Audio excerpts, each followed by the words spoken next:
Good. All right, my name is Arnold. I'll be doing a 6-minute topic today over compressors and pumps. So compressors, just a basic overview of compressors. They're used to transport compressible fluids, aka gases or vapors, throughout a system. They do this by increasing the energy of these gases. They do this by increasing the pressure during the compression phase.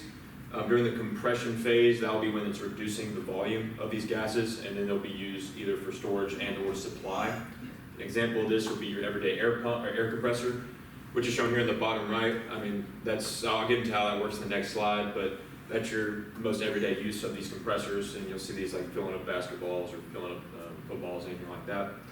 Pictured in the upper right, that's a definitely more heavy-duty compressor, and that's seen in the oil and gas industry, especially in the fracking business when they have high and low pressure gas that comes out of the ground. That natural gas has to be compressed down to actually be sent to different sites they want to send it to.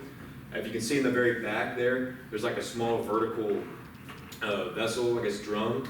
That's the first stage of this compression. There's multi-stages in certain types of compressors. This one would have more picture to the right, and as it compresses, they have smaller and smaller sizes of these smaller drums. But yeah, that's an overview of compressors. How an air compressor actually works, there's an animated image of it over there. But basically it has a rotor that spins 2 pistons at the same time. It brings in this air from the outside, pushing it to an intercooler. The intercooler will then cool this air. And then as it is in this small space, it'll be pushed by the opposite piston, which pressurizes the air and sends it into the output, which is going to be into like a storage tank. And from there, if you have your nozzle, that's why the gas is actually pressurized when you're putting the air into like a basketball, for example. But yeah, that's a basic overview of an air compressor. In terms of pumps on the other hand, they move fluid from one location to another, and they do this using incompressible fluids. Those incompressible fluids are things such as like water or oil, as opposed to the gases like the compressor. They do not really have storage capacity compared to compressors. And the pressure may or may not change within the pump, and this is based on where you're actually pumping the liquids to. Say, for example, you have an area of higher elevation, you're going to actually have to increase the pressure within that system to actually get it, and overcome that head, and get it to the location you need it to go. So an example of a pump would be a centrifugal pump. It's probably the most common example, especially this summer when I was at my internship in oil and gas. It's probably the most common way to get our oil from one area to another, or our water from one area to another. As you can see there, whatever your fluid will be coming in horizontally with an impeller that will actually impart mechanical energy onto the liquid itself, increasing its flow rate and putting it through the top of the housing and sending it on its way. In the back side of the centrifugal pump there, on the other side of the casing is actually the motor, and that is where the shaft will be electrically powered, which will turn the impellers and create this mechanical energy that will be imparted on the fluids.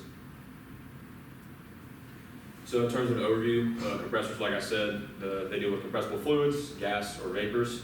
Pumps transport incompressible fluids. These compressors increase pressure on these gases by decreasing the volume of them. Pumps increase the flow rate and or pressure of the liquid that they're being used on.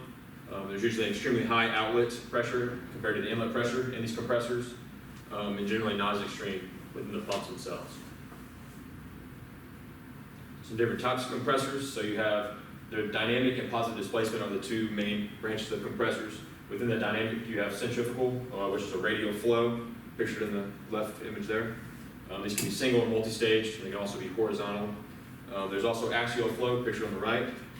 There's also positive displacement, which can be either controlled by rotary or reciprocating. That's a reciprocating right there that has 2 pistons with a crankshaft that reciprocates back and forth.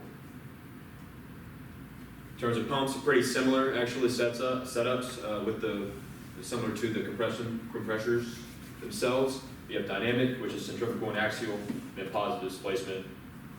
Pictured there is a reciprocating compared to a centrifugal, which I kind of discussed a little earlier.